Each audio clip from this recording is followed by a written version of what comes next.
Hello, my friends. I'm Pierre, your host, and I wanted to talk to you about this incredible movement known as the artistic squat movement, or squart. No, I didn't say squid or squirt. I said squart. It's an abbreviation of two words, squat and art, and it's to differentiate artistic squats from social squats that usually house the homeless, immigrants, and whatnot. So I am part of the French artistic squat movement. Now, why French? Well, because I live in France. But this movement exists in other countries like in Germany, Switzerland, Italy, Spain, Holland. You figured it out, just about in every country in Europe. Now, why? Well, it's because of the high prices to rent studio space. Now, if you're a painter, it's no big deal because you can always paint out of your living room. I know I've done it for many years. But what about musicians? Or if you have a dance troupe? Or if you are in a circus act? What do you do to rehearse, to practice? Well, we squartists, we invest in empty buildings that are either going to be torn down or sold, and we give them a second life. We turn them into studios. A quick history. After World War II, the number of homeless people in France was amazing.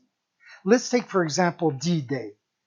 D-Day in Normandy, there was about 4,500 dead among the Allied soldiers, the British, the Americans, and the Canadians.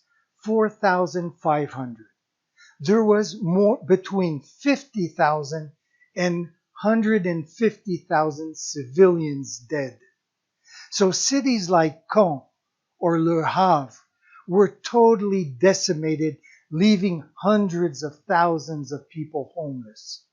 So the government passed a law that said you could requisition empty buildings and use them as shelters. So these laws still exist today to a certain extent. For example, you can't evict anybody from their house or their apartment during the month of November through March. It's the coldest month. So, does that mean it's legal? Absolutely not. No, it is not legal, and that is why we have had articles, newspaper articles, calling us art rebels. So, basically, the only way you can get evicted is if the owner himself evicts you. And to do that, he has to take you to court and go through the proper channels and procedures. Now, that can give you months of time to work in the place that you've invested. For example, I was in a squat in Paris called the Collectif de la Grande Jaubelle. It existed for 5 years. It was two buildings next to each other that connected between themselves, and we had a gallery on the first floor, a library, we had a vegetarian restaurant every Sunday night, 5 flights of studio space for the painters, we had a video editing room, and it was an extraordinary place that had tons of success. Right now, I'm in a squat in Nice, France, called the Pigeonnier. We are in our 15th year of existence. And I've also been in a squat that lasted only 6 months. And when I was in New York City, I squatted a place on 130th Street in Harlem in the year 2000. So, this was just a quick introduction, and I'm going to do another video on telling you how to open a squat and how to hold on to it.